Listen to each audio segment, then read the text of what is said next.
Sanga, atalofa te foi le paia ma le mamalu maulunga o le tatou Tusitala, le tatou atunu, ale si fasalalau, televisi, newspaper, ia mautou fai valo firima ua le mawhawhenga iai.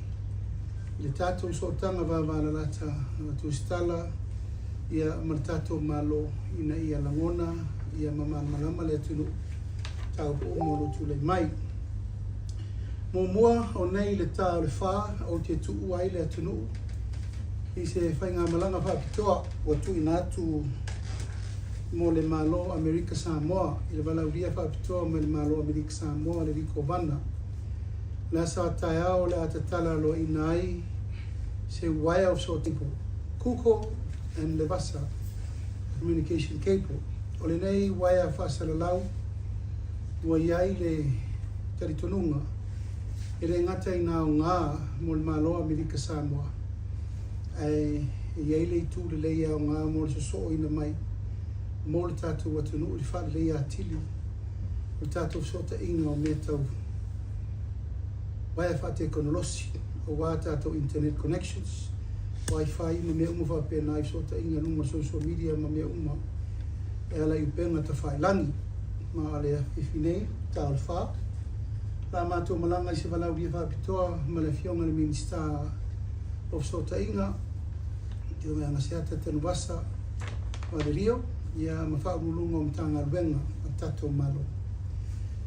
Lo mātou malanga whatasi foi ia ma le whamoe moe I le komsino leo leo e whatara no ai nisi o mta upu lo a fia te lei tatou mtengini nei o whala au whasaina lo whapenau na maitau ina I foi o se tasi nei o a fianga le vao mo tuelua I re ngata e le au inatu I nei o nisi foi o whala au whasaina a whapena foi una tātou mo waina nisi o mea lo au ina mai la foi tu o le vai tutuila ma manu se hava no le lei foi nei le ama tua wha mautu waif so te inga wha vau malo ina I tala noa ai e inga uma e whai titi ai ta upu le nei whawhi tauli e ngata I lea ia o le a whatala no I nai nisi o mta upu whalau tele e ala le tātou atoa o Samoa I le tūlanga o le whalau tele ino mta upu e ala I le tau pulenga o le atoa Samoa I le tau sanga le nei I le masino mati o le whai mei nei Samoa.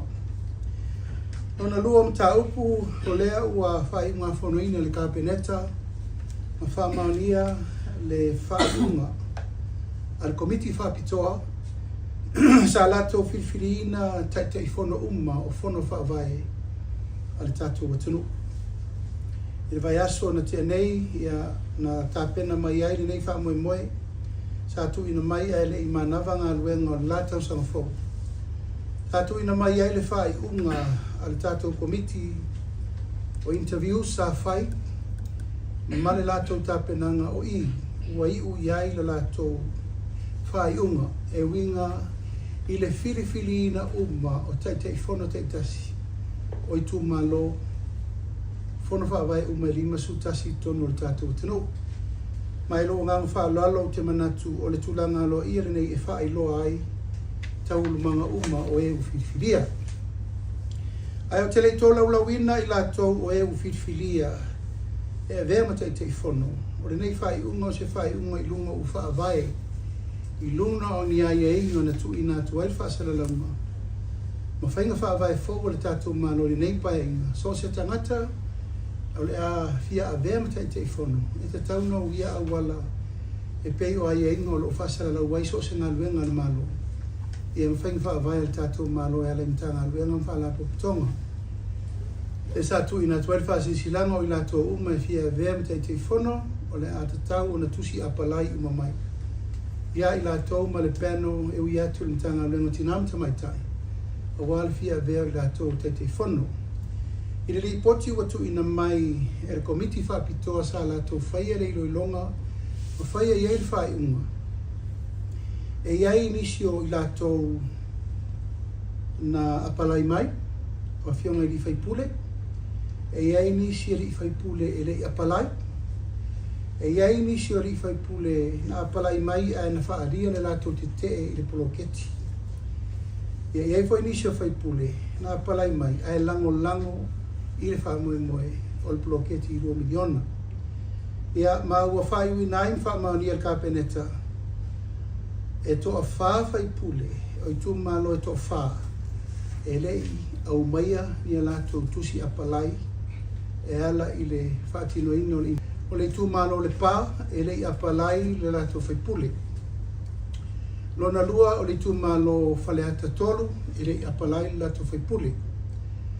Lona wha o le tu malo whalea lupo, e lei apalai fo le lato whai pule. Ia, lona wha, lona tolu lona wha, o le tu malo o pasale le anga. Pasale le anga no mele lua, e lei apalai fo i le lato whai pule. Ma tu malo la nei, o le na whiriwhiri ai komiti, o i latou na apalai, o le whatau nuu i ai le whiriwhiringa mo le vea, o e na awai i le pasale launga application, e whiriwhiri ai latou o la utou lau lau inatu, o latou suafa i te me tō lau lau ai tu malo ia. O isi tu malo e 5, i lalo le vaenga whao whai e le chapipi. O i tu malo ia sa lato lango ina le ploketi ma le ato toa. E le iaiso lato wanganga te i le ploketi, ai sa mai le lato lango, e fia vea i lato mataita i fono o ia ploketi uma. Ma o lea ua whaia i aile whai unga ka peneta, e tō fia fo i lato, e vea mataita i fono o i tu malo nei. E aile i tu malo o vai maunga wha, e aile i tu malo o vai maunga wha, mali tu malo vai maunga tol, e aile i tu malo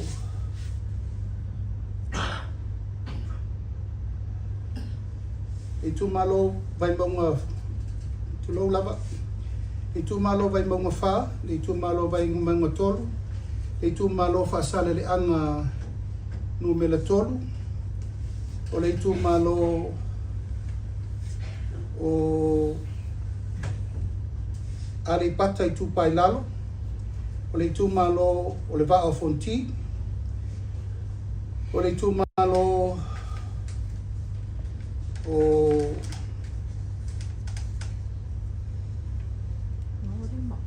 vai singano lua, ma le tu malo si umu, ia ma le tu malo fasale le anga numero 3. O i tu malo nei, mo whiriwhiria o lato sui au wai, ina ia vea mataita i fono o lato i tu malo. Peitai o le anava le vaenga whau whai, whatuatua i le atua i pui ale lei, e afu ai le whiriwhiria o i lato i te tauna au taua veina le ploketi. Ma i tu malo la nei o leo whiriwhiria ai le taito o lua o i tu malo, e afi ai tu malo o leo o tō lau lau inatu. O isi tu malo e 5, o isi vaenga whau whai, na lato maita wina lo lato apalai i le avanoa, ai lato te i le ploketi. Le foi lana whai e le whai unga le vaenga whau whai. Ma le vaenga na whiriwhiria ia le committee whapitoa interviews e le au wai i lato le whiriwhiringa o te fono o committee o fono whawai. Mai wo manato lau tō lau lau ina atu i lato o leo whiriwhiria aloa ia. E le tātou committee o whiriwhiringa o interviews na whai mo te fono. Ia e mai se le whai unga o leo whamaoni ka peneta. Mua, o vai maunga mua o lona te fono, a fionga ia paunga tala le lei paunga. Vai maunga lona lua o tama le tā, Tai Mang Jensen, ma le tai, lena tai Victor Tamapua. Vai maunga lona tolu o te fono o le sunga ia nonu la Ulu Williams Mawia, ma le fionga ia tai ori iseu fiti ai masu. Vai maunga wha o tonu ufua mori misi ma tuala ule lei Cram Lima. Faleata numera tasi o manu le leua paletasala torvai. Faleata numera lua o le fionga ia le atinu Wayne Fong so yalo ma muau lele Mary Taeu. Faleata numera tolu o poloa o Paloa, Louis James Towers. Faleta numele fa o Ale Bena Ali. Sanganga numele tasi o Samaina Kivisome Taule Papa. Sanganga numele lua le tofa ya fata Ryan Schuster. Sanganga numele to tasi o tofa ya fesolai a puru tuinga mala. Ana lofi numele lua o le fionga ya ai ono a leki Ikeroma. Ana lofi numele tolu le fionga ya ngasiata Lio Tanuwa. For the last time, some tau to fire tele ai Christian au sa fionga ya tupai sai masi John. Si umu o le fionga ya tu ona si leota ma le fionga ya fa longo aswao ka peri. For the alili o le fionga ya tu lupe onisemo. For the alili lua o le fionga ya mayava fui mono asafo. Lotofanga o le fionga ya fiemena o mimtaafa. O le fionga ia Fiola Yosua.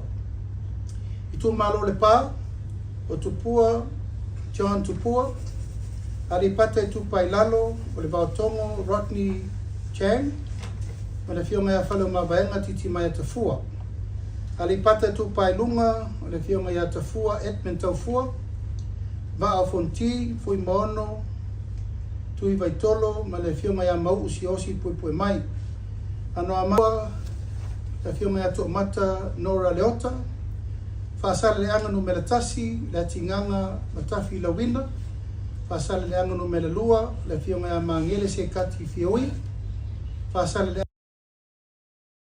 anga numela tolu, la fionga ya pali te umaspau manamula usami leota, fasala le anga fa, fionga ya tea to alapeato, fasala le anga numela lima, la fionga ya vui I ingasione, anga I maunga tasi, ana polva e ao, sa le aula, va ao sa umalo alofi po, anga I maunga numele lua, le fionga sewa muri fasitoma, anga I famonga numele tasi, to fai ala vea, Solomono Paulo, anga I famonga numele lua, foi sala, lilo tu ione, anga I famonga numele toru, Laudia Maria Tole Watea, vai singano numele tasi, le fionga ya amituana I tau tofi Roma, Ai singano numele lua, moto pua, Seve Henry, Feleti Pali, Matangaloa, Fale alupo tu ima Seve, Poto se Montafa, ala tau I sifo tau tu ave la faitele valoanga, sa alenga tasi tu la fono David Hunter,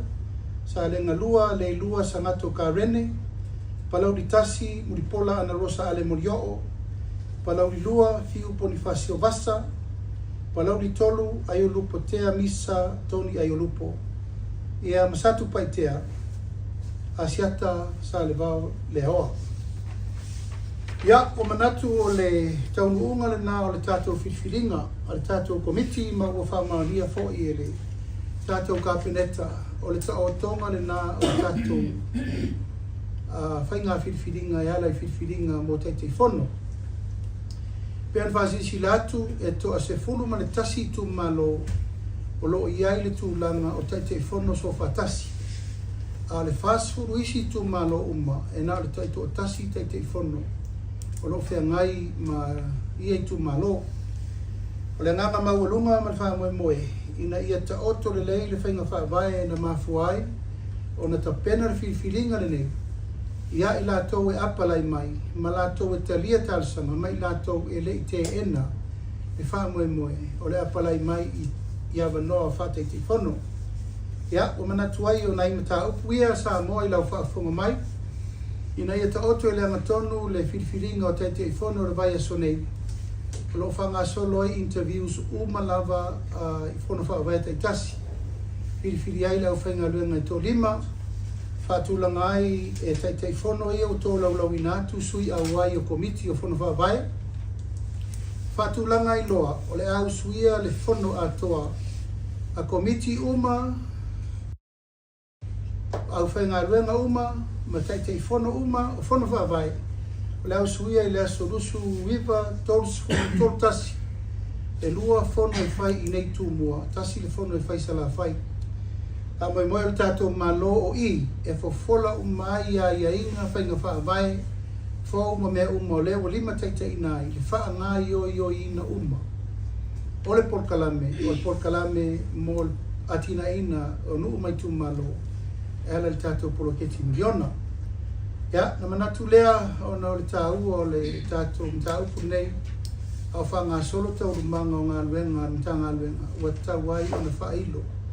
Mo le silifia le atinu, langa o le lava e tele ia e tuwhi sili mai po o wheme ua ngā i eita o rumanga o le filfiringa o tātou teiti whono. Ia ai la whatu le tātou au Tusitala, ia ni mtaupu e whila ngā, au le tātou porkalame. Me whalau te reina e ala i whai unga al kapeneta i le so. Watoa whatau nuina les whareile asau nei. Ia, malenganga whaaloalo.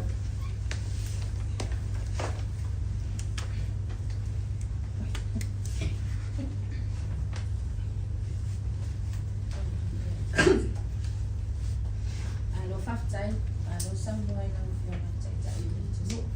Ia, Palemia tu ko ita tau whau mai ni tu advice.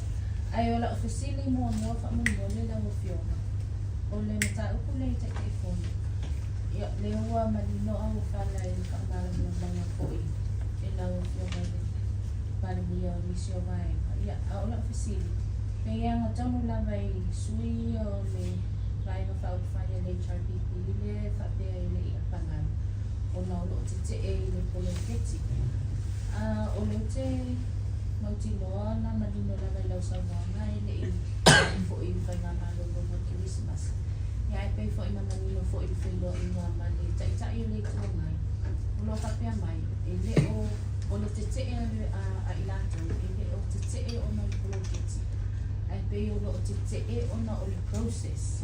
O le process le ia e a fo ai o le tete.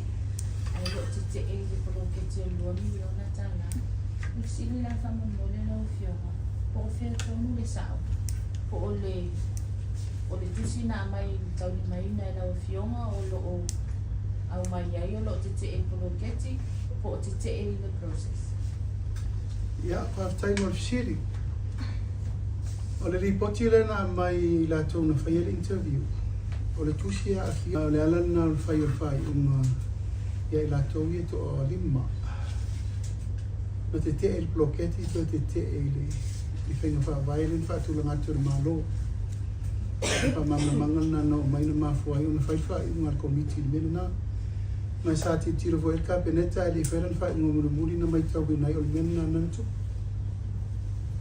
O le sila maenga whaktaila o fiona o le sila maenga o la ofisili wha mambo. Ia, mo le tu malo le o whasani le anga numero 2. Le oto e to fia ia le fiona ia mane se kati fia ia le a fo tai fo ale te mane tu le fiona o le sai ia le tau vo le tau ta fa na fa le tali ale tu mane ia le fo ina fa ma dia ile fa nga si ele a fiona ia mane le tupe poloketi o miliona tala ale o mai tala o fiona wa lia e mai pe fa o le whainga o le process wa to fia i le fiona ia mane le via mo tai foni ia au le ana sai tia ile o le ana sai tia i ta o po whainga whalota le fo ia ninga o fa te amane a fiona ma iva. Ia, whaftai mo fisiri, tato o fisiri mo mua. Le fianga i amangele i whamsinonga. E le o whamauni e ngāle whapea o whaunga se tupi. O le teimi na whaunga ai tupi. Al whamani nonga tūlanga le ieitua inga o le whamani nonga whapea o whaunga se tupi. O lo manino le susu enga na whai. Tupe ana whaunga mo le atina e no ritu malo. A le whai unga le na whai le whamsinonga o le teimi na whaatino ai e distributing o le fund lava ia. E rea mai ala tūlanga le mena I pālota toso mai e whamania le misuse of funds. Mena tau al whamamalama. O le tūlanga le mena e le Iai la se whaamauninga whaapea ua tawhi ai le apalai o mangele. O no whaamaungia, wana whaunai wale tua inga na lena sa. Apea waru mangele whaungai tupe whai o na whale mana mea. Ere o iai se whaamaunia ngona me na tupu. O le tupe na whaungai na toa elu umalawa e whaungai whai ili whado le tu mano. O le tupe na watu e whai to tongi. Au novo mangele ma ave whai ili whado le tu malo. Ona ele i umal whado le tu malo. Ila se me tutongi tanga te whainga luenga reise me o whaia. E tau na ave le tupe whai ili whado le malo. Whado le tu malo i uma. O te whiwhilinga lena sau nei i le whainga interview mo te i whono. E na mangele ana palai. Mai le i apalai le sui o le tu malo. Ma le tutuunga le whaapea e le te tauna piki mangele ona o le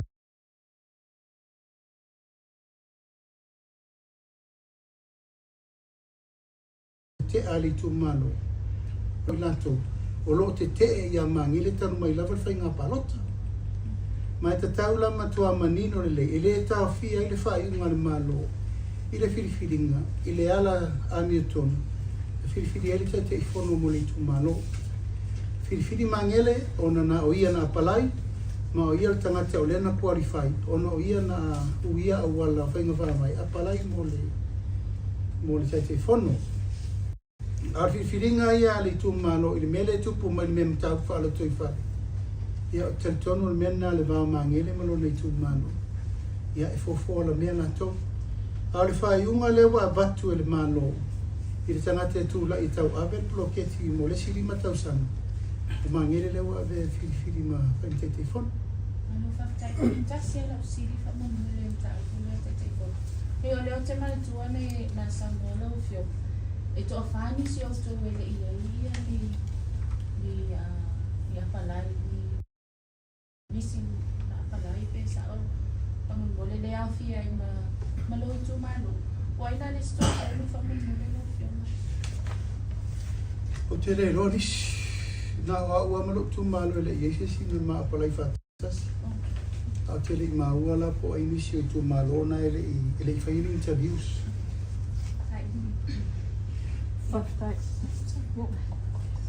Whaktai mla wanoa. O na lea tūri tātou taimi a e tolu o whisili mō lawa fionga. O la whisili mō mua. Lawa fionga lea se tūlanga ua iele laka pisa mō. Ma le tūpele sa au mai Australia. Po le a whaia sa tātou iuni laka pifo. Lona lua o whisili. Lea se whaatau tonga o iele forensic audit. Ma le whisili muri lawa fionga. La se fai unga le kapenetsa i le so upal malo le ua wha malo lo. Ia mal wha alo lava wha whatai. O le tātou lakapi, ia o le alava e wha solo ia whaitana inga i le wā o le tātou malo me le malo Australia. E peon sirfia, ia o le tupe lena tu ina mai Australia. Ua ui mai le malo. O le fisiri la le malo Samoa le malo Australia. O fea e vase le leina whainga whaavai o le afianga o le malo i whaasoso ino le tupe lea. I tai o lo mai tau le tātou malo, i le o ta oto i le angatonu tātou inu na kapi Samoa, o le whaiti e tenga le nā. Ma o umana matu lau avea i le uni la kapi Samoa, a whai o le pūlenga le wha le tonu, sui pūlenga o le kapi. E le mawhai o na tango fia le malo, o tana no ino le tupe le whaavao malo mai Australia. Ma le malo Samoa, a e vai atu e le o ta oto i le angatonu mea nga i le tupe lea. E la ua mai ai o na whai al whiutana inga ma le uni la kapi sui o nisi le uni la kapi Samoa e anga e fo i al whawhitau. A le malo i o lo ta pena e mai tupe le wha ngā mo le uni la kapi Samoa. A e tatau o na fo i al whawhitau i le tupu. E wha le tonu al pūlenga le uni la kapi. O la ua la fo i ala tau. Me ono whai atu o umana o mai ma tele talanoa ma whinaunga o mai fo i le presidente o le uni ma talanoa. O mana whai lau tali ana mula ubusani. It's not about the board or them. It's about Samoa mana na kapi whai i le. O le vai el malo. E le ma whai o na whamamuru le tupe le i le uni e Samoa pe a vai atu le wha le tonu. E ta tau na fo ia le iai o la le tari o le mea.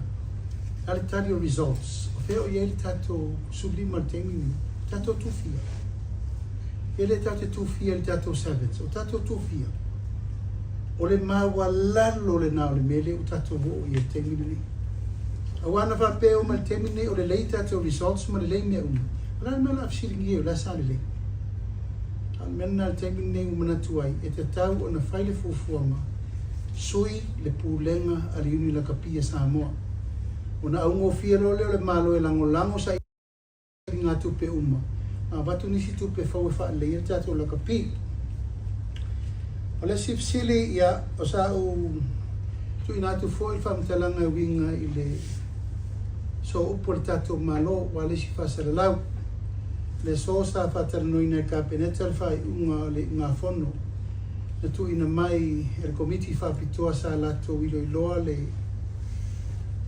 suenga sa fatino fita yo le taimi la batasi sa tu ina mai ele tu si fa mabai ala fionga ya nai tu le tfunga le foi sa vem so portato malo ya mai voleto fsilingi ai lo al capeneta al fai una fatino el pisasi ya wo lo tu langa wa talia lo ia fa mabai na ale sa vem so por malo pe foi ne ava no si taimi ango le tu dia I motu tuila ian fa felo I foi le mamori le nga fa tai tu langa lo ia te tu voi le tamari ia le tunu ale lava u fa ma vai mai ono me na tupu ala le tau pun tu le mai mole tu so inga male tu na inga sa ia le fa ki tau din tupu se o fa mtalanga tu mai mol tato si la fia tato tunu avali se ofsi ol tato forensic audit ia ole o mai ona pela liu le tato tau pur nei pensi fia faisi la bella tato forensics audit nei tau no mai fainga ma lo ton ro tatia le tau pur faisi fai un auto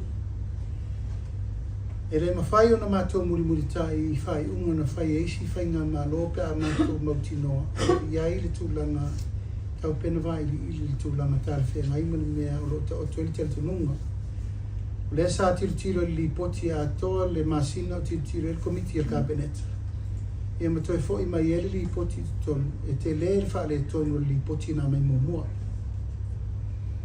lo iai le tulanga le mauton o le mafaina iai se ato to li poti na tu ina mai forensic audit ono le tele o mena na yesu so na ele moa fa maunga o li city ma source document mai o le uputantino ma le manatu fa lia na fa o mai il committee il cabinet e te le afianga o me fa sol tu la fono o lo afia li poti nei il fa un mudi o le wa manatu il cabinet ina wo mana fai le ilo longa o mata o puro o wata ngi ai me fa le to o la tu ina tu sa o lo mata o pune limo leo ma lima o le loia sili e fa wa wai su enga ini ai inga ma fai loa ni fai unga po a lava me la o ye ini mo lianga mo e afia na tangia ni me fa soli tu la fono na fai le tato forensic audit ma fai unga muri na le wo o te mini o la fa se e tu lo ye sili ma leo fa tino la to fo I fa tu la mana o ni soli nga tu la fono wa fa tino ina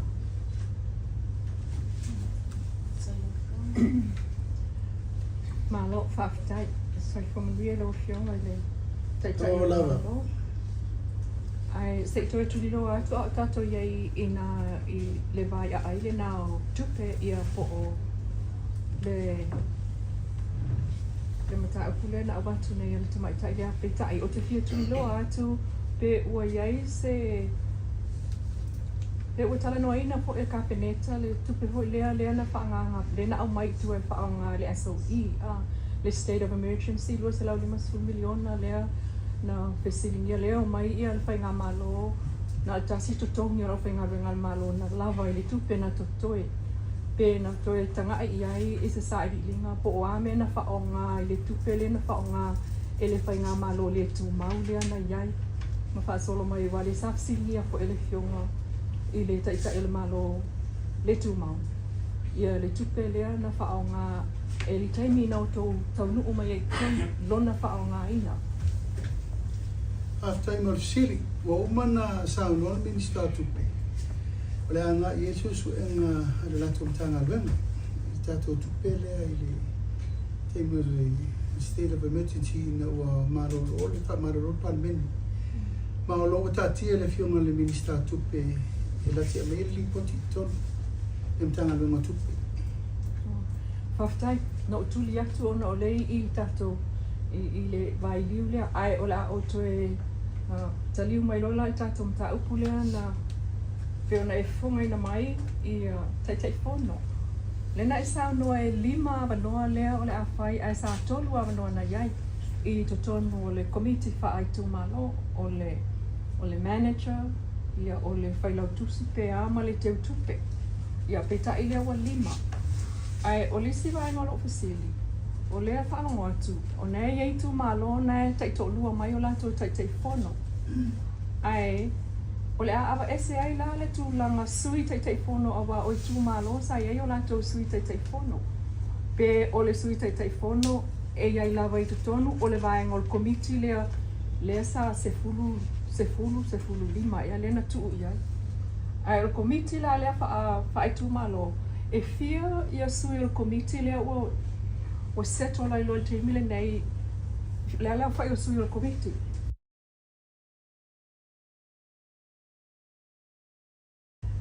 Ai o ofisiri le toi whamanino atu. Aftai, mantua le tātou nofo inga nei numene to tolu. A le usi to 5. Ua ia wanoa whaapopo e lua SML EO momua. Mantua na le EO matanga te wheporo keti ma le office assistants. O wanoa e lua ia whaatulama. O le sia wanoa SML EO. O le wanoa tangata e vaia ma monitor ina poloketi. Ma le wanoa luna lua tangata e ngafa ma me tau tupe ma ripoti. Ia ona toile ma le tuunga mai lalo tangata le office assistants. E 5 ia vanona, ese le EO, ese tangata whai poloketi, ese tangata e vaia tupe, ese ma le tangata lea e vaia ngā luenga whaatino i tono le monitoring. I te tono le poloketi, 5 i ngā vanoa.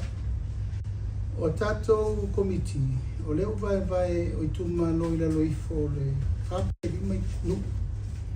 E o ale sifururua le sa iai. Au isi lai tuma lo i o vatu ni. Le lau whapopo e au tō rusfu. O tiu teo sui tete whono, e whiriwhiri a tete whono i e peto e whaise sui tete whono pere ai. Ai, o whiriwhiringa i e leo a watu e le tato malo, tete whono so whatasi tu malo i e sutasi. Pure ala la tō peto e whaise la tō sui tete whono e se mai ma tete whono i e lua. Alfatu langana ia na o teke fono in filfili atu e tatu cabinet al filfilinga ia te ton fono va vai pure la tope filfilin la tu suite te fono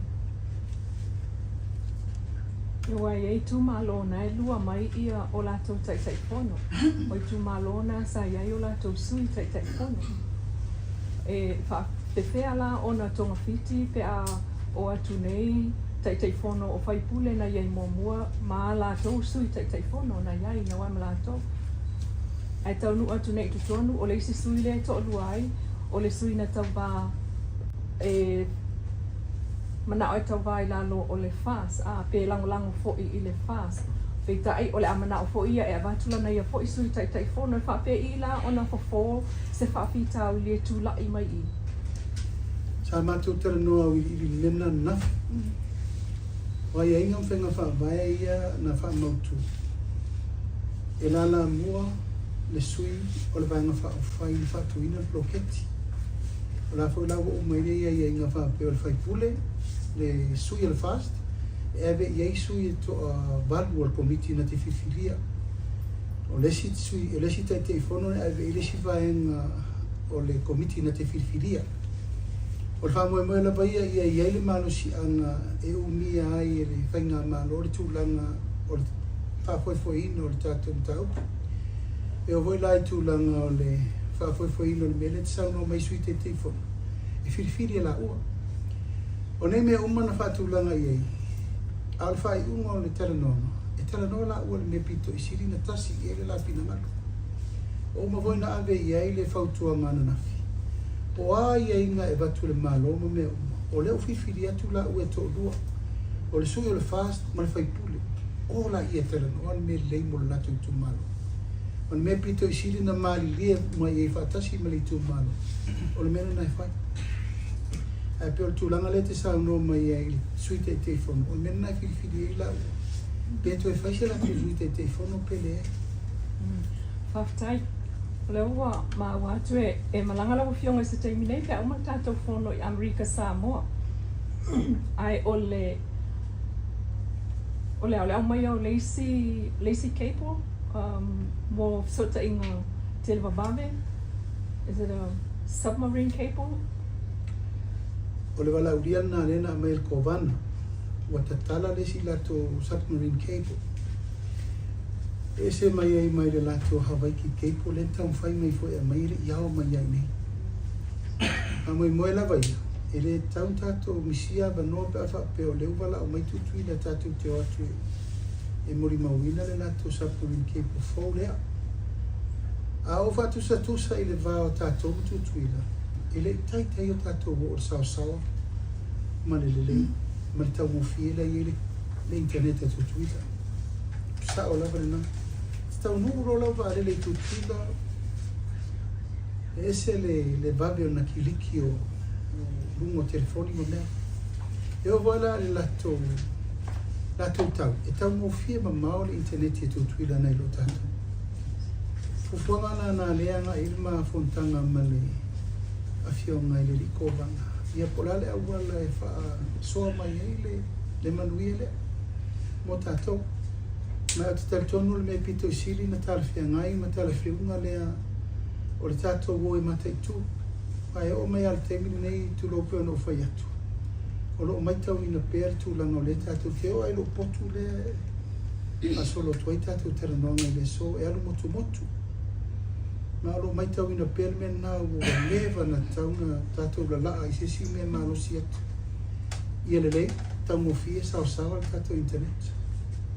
Le whaftai, o le mai tau ina o mai te mile nei. O le aingo ngolo a leina ho I landline. Ia, o le lola po le ale mafu anga peta. I tue tuli loa atu malanga le Amerika Samoa. Sa ia I le whautuanga I le tau sangan te nei tātou whono muli ave na e sau no ai ave le whautuanga I le sui o Samoa I Amerika Samoa au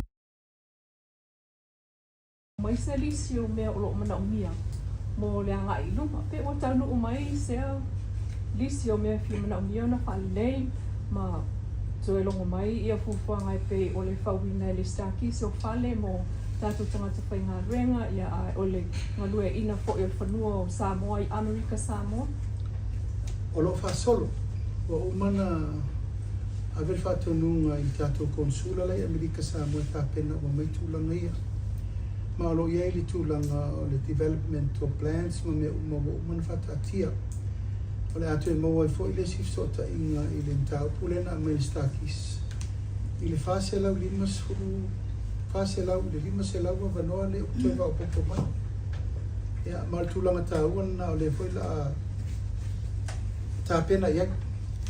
A tūlanga I le whare lei atili o le tātou ofisa I tutuila. O le mele nā re la whai. An tosi fia temi nena al tasi al mela ina al tātou ofisa mar konsula. Alo iei whai mo lumana e tau whana whai maskato konsula o whaftawa inga. Wai, e se tātou konsula Samoa ia mo ofisa. Ai tauna iei se trade commissioner. Mo Samoa tutuila ma lo whanga soro huta penanga na. Tātou si mumuri wha mumuri. No, fiongai e luana I o pesiri wha mumuri napa. Ah, no sei fua. Ma no sei fua O never pili koe vai. Ma nuia tau sa fo. Ia ua lea o mai nā tau sanga no le tuai o taino I tātou kunitanga ma tau wale o tātou pia mai. Ai o la o pesiri e tau tuli loa tu pia luta o kui whampawai. O na o lea o whai loa e paisto a tele o I nātou wale tau tai whano mai. Ia ua manino lau sau noanga le amatanga. O le tau mawhainga poroketi. O le ana una wale malo ina ia Avea pea e tai le kon whawai na tangata o ngai whawai fast. Ia, aole tūlanga la le tūli loa atu. O ali mafua anga tala pia ngai o haa ai e komiti o mafua ai o nao. Le toi tu ole a manua isi sui whai pule, tai whono ai. Pia mwhai ona whai ilo ila o whionga e fia mana mana o nā tūlanga lea. Waina isi whai pule o loo saunga lea nguma le leina whai ala tō lipots. E pe o lea e au atu ai ngai i la nā tūtatanunga e whate ia o le tai whono atu. Na paua tangata ia e leo tō te whono o le tūlai o la tō ere apalai. A whai e te le apalai. E le whenwhiwhiria e le te whono. Tō whāle no lau atua. O le si tō lima. E apalai. A tō mai maltusi te e bloketi. I le mai taula komiti. O la le anga apalai e te o sau te te e bloketi. E le wha mahoni le mea. O inala na mafua i foi. O na le whiwhiria e vea ma tai whono. O na le mai taula komiti. E le mawhaina sau se tangata e tau ave le te whono ina o whono wamai. Ai te e bloketi. Nana laina whaatino lava mena o lono inga atu wawhenga. I toa whale au le apalai. Ma le toa lima na apalai. Ai toa e wholo mai e tua ma le te e bloketi. O le mafu amana na laina o na le rifiria. Au la tau lava ia na apalai au noa ma se te e. Lango. O le na geile ava noa. Te si toa lima le no o toa lau atua. Ia ai fo i malwha malunga le vaenga whawhai. Ono le pui ngalawa. A tō sila nei ina ua whailwhi na unga i le whainga pānota. O le maure le na agu. O le bloketi. E tai lava le vaenga whawhai. Ono le popolenga la le mea lea. Tu lau lava. O lo iai suenga o lo muri mai. Suenga na. E leo mana e tango fia le temini. Nei poloka ai le whaarunga mo le bloketi. Ai muri mai suenga na i tu malo o la iai le teritonunga. Na wha le tonu le whaafoifoina. E a fia ila manisio whai pule lea o le te whiwhiria temini. E foi manisio whai pule o lea ua tō fia la val temini. Ono lea ua lato muri mauina lango. A le whaatali e suenga i misio mea o lea na maitawina. Ia, na whao ngā se e tupe. I le vai mamaola. A solo i luma ngā luma. Firfiri la tau fau, firfiri la tau na te real bloketi, firfiri la tau wa qualify. A solo luma ngā luen. Alfa moe la vai el vai li ringa moe me watea. E re ta tau o na whala fieni me vale tonu na vai ei. E a whaita te alo lofa le bloketi le nei. Nunuinga e tau na wha malama le nei pe na sao uma tau lumanga. Wha solongo tupe na wha alu. Ia le wha moe la vai o leo firfiri la tau wa qualify. Pifea, masao, na apalai, le apalai, langolango. O leo piti uma la tau ia leo o whatu la i mo teimine nei. Lawa whionga whaktai lawa i lau saunanga. Lawa whionga, o le tūlanga whai le tūli loa atu ai le whaaikunga ua whai ai le toi whiwhiria o mangele. I le tofi o le lato i tū mālo. Manitua o le whamasinonga ia le wai whailo i le aso. O le timing le pe e na sasi ai. O na ua whao ngā i le temi tonu. Na tarata i whainga pālota le matuku atu poroketi. Wa lewa o na apalai tangata ai whatoa whao ngā i temi lea. Nawa whionga. Isn't that a misuse of funds? Wa lewa ua whapea mai mālo e leo ia ise mea o whao ngā i mangele mōlona na malele. Ai, o lewa ai e whao na sinonga. I la o te tira i sa o whaanongolongo i ai. O le timing lea. Ua whao ngā i mōlona na malele nei e tūla i mai e whainga pāruta. Nā se te tira o tō komits. Ia, a tonu tau te mau ese ai whao inga ina men tupu. E tula whono whaavai o le distributing o le bloketi miliona. E le aini ai ngā whaapena whai. A o te mil pālota o whaasa tufa. E nā taunu toi ai ia, whātontonu. E o whātua ati e whenua whaavai, e taunu whaipu whonga. Pea la tarata whainga pālota e re tautou tanga whia me tau poroketi. E tangi ai me tonu rane te Samoa iai. Ma whauinga i wapea. O whaunga te mise, o whaunga se mangere morona le lego. Which is to be fair to mangere. Na whaunga ave mo le paketi mo le lei o le tu mano. Ai re whape o arbi a teia. Le si tu whape e aru na whaiwai me pālota. I tangata ono rona taimi lo whaunga te mitono le pālota. O se ai ai ngā leo o te tilo i erwhai ngā malo. Transition period. A oro kei me whai ngā pālo ka wara laka i ngā oro whai ngā pālo ka kaunga i ai. Tam ta puli unga whono wha mai ere i o le pālo ka kao ki era me lea. O leo na i e whapea u whao ngā e whai pule. Le li teimi nei te whono teimi nei tupe mo le lato le rei teimi whai ngā pālota. O se mea nā oa o ina mai ina watutupu mai me lea. Ar whiwhiringa lawa i o mangele i le tūlanga sao. I le o steimi o mōmole na i le lu i le. Pisa mō fo i ona le whao ngā ar tupu tongi whao ngai whao wilwhale. Le wa kiria. Ai mō le whasolonga mō le rumanai. Tau whata atia whainga whawai pe ona u whamatala natu. Ina ia waini to e tangia po o sao. Pena whao ngā i awala se. Pena whao ngā i winga se. E pe whao ngā ni whao manianga.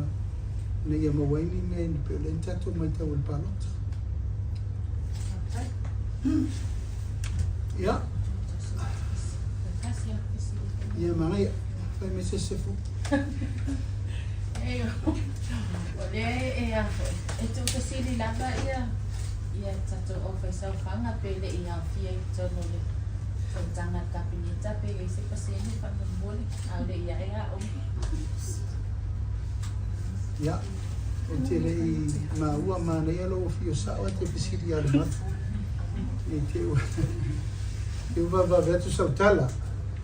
Au te lo se te mi se so foi mai tu tuira no si sa ole ya le mat. Ena sa ole las fare le mo se tari le lei pasene na tu na ni. Ato no pifa. Te John Paul se simul muli foi le. Não fio. O le o le fale tonu le na fai nai I le sunga a nanai. Ya, le whama vai mai peitai. O ana nea tusipol officer, tustusi o le officer Palemia por kabineta fo. No officer Palemia vai ngal sabani, Tusitala o le sabani. E ai sea ua le longo tuai matou. Masani ai. I whaai unga whai, I le tutofi le o tangata whai ngā renga whau. Peitai. O le tali mai, e o ia lato, la teo te leilo, a o le oi lunga o whaasalonga tele mababe I le tōwhinga o fui makuao, pef o ne semo. So, o te fia I loa la, o lona ringa, o le alawa ia tangata o lea e liki atu ai, ia whaai unga whaia kabineta, po ai whaia unga ia. A o le io o mai I le officer, o le whailau tusi o le malo, e avatu e whai unga whapea po le ala sa oma. Ia atonu le tausanga fōre ni. O le la whata ati e whainga whawai sao a tau tato ie. A tato vai ni le mea lea na fia I le whio ngai ana nai. Ia o le la wasa tau mate o le forum ne nei tau tala tua. O le forum e mō mai lo whai ma whasara lau loa. O lea e salo tausanga ni whata ati e sao a ian mele te atu ngadua. Aoro te mila whasi sila ia vanua alo I o. E tauna latu ni tato forum ne. E nā lena tupu mawal whai unga abe sa olme o whasara lau ni tau. Ia le I tato forum ni whasi sila alo ia. Ma mai o tau e. Mai o tau e whaire me lea taun whasi sila. Ia. O le la tau whatu langa tu le tato mtau pu whapeo hoi la mena o te whasi sila alo ia le swarele mtau pule ia whampuao ma a tato pisasi. Manisi o whai umo le wa umana whatu langa alo ia. O te tonu le tūlanga na ina iauani to ise whenumia I man mene na whesasia ia I. Ese whasalangu na me kapeneta, ese whasalangu whasalangu. Me whaftaila nāua e sa no mai le swafa lea na whaasalau nei lungo le Facebook. Ke lono winga la nai wha maonia. Na le fia I loa tonu pe wha maonia sa. sa whapeo te wharia lo i ala swarele, ala mareo e fsiri mai, e whamaunia. Whamaunia o sui alo ia o leo whaopopo i lalo le komisi o pisasi. Ina ua whetu nai ma avele avanoa, whatulanga i misio avanoa o e sa i te tono pisasi mo moa. E whionga ia ua whainga fonti. Ia o lewa ia i misio mtanga luenga o le la whetu nai i le tato mano. Ai o sui fou o le tato komisi o le pisasi. Tofi ai le whionga ia whunipua o nsema. Ia ma le whionga ia ape nono maro so far. Sui nao to lua o le tato pisasi o lewa ia i le teimine nei. E wena inisio tō whinga na whaile so. Ia ato ai ma le whamoe moe o nisi o whasalaunga o nisi o tato tō whinga o wanoa. Pe whanau tō sirifia ia. O le so e umano i ai le taimi o le tato lo i sili. Ma o lea ua tapenai se tasi e tau avea le tanga luenga mo teimine nei. A o loo whaasolo i tau lumanga o le interview mo sesi e tau avea lo fisa lo i sili. Whapena fo i le tūlanga o le tato audit, le tūlanga o le tato o kita sili, suetu sili, a tato mano. Whapena fo i ona tapena lo na teimi o molo, wha solo fo i tau lumanga o le tapena i na le fo i awanoa o le tato malo. Tonu mai tato whainga malo i tonu, ia ua tapena le whai unga i le ofisa su whainga. Peitai ia e rei whataunuina. O lea la ua toi riliu e tofa le kapeneta. E toi whasara lau, le whasara lau ma le tato ofisa su whainga. Le la e tapena fo i le whasara lau i le teimine nei. Ia, manisi lava o tō whinga i lano le pule sirilangolango, i tanga luna teitasi. Asa whai fo i nisi whai unga torpe whani le so. E se i whai tato whailo inga le sparele na whai loa alo ia o tū loai. E langa le wa sau tō visiri e tau no tari atu. Lau whionga la, o whai mapo ao la leo se sui o whanati, o le sui whaopopo la o maate. O le pisasi. Sui fau. Sui fau, Sui fau. O lea ua tūmuri ese ia whanti. Ai sui fau leu wha ma vainga tolo i sa iai. Tolua sui sa iai o lea la ua abe sui fau tolua. Uni puao ma ape. Ia whatasi e ma te fono rutu mo pe te fono le whiunga anon. Ai rei maua se tato komisina o leo leo. O lea e whaiu le whaiu le so. Ape tauna o atu le vai so fau tō lau tato komisina fau. O iu iei sa i ringa tato komiti. Ia whaasolo i fo i lea tūlanga o le tato leo leo. Ia o lo whaatino peranga luenga le whiunga komisina na mulango. Marimtanga luenga le neitei. A fo utosi si lea tūlanga luenga te lea le whaasolo.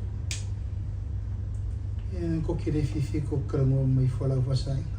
Ia msi sefsiri mai.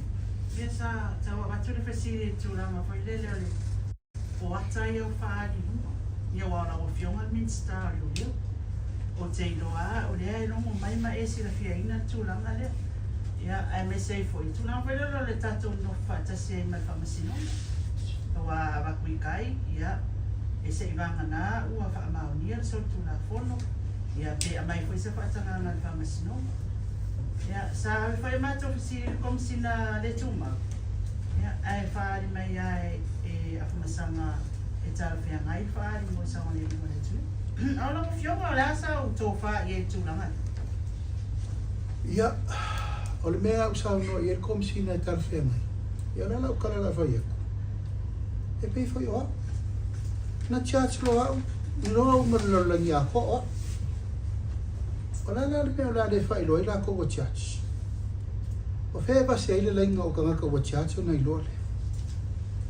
A whapela se longa e charge o whalau wasaina na whasa lea musu whasalala. A whawhea uni leo taitai o le malo o ngā charge au i loa lalolangi a ko ni uke mulimuti.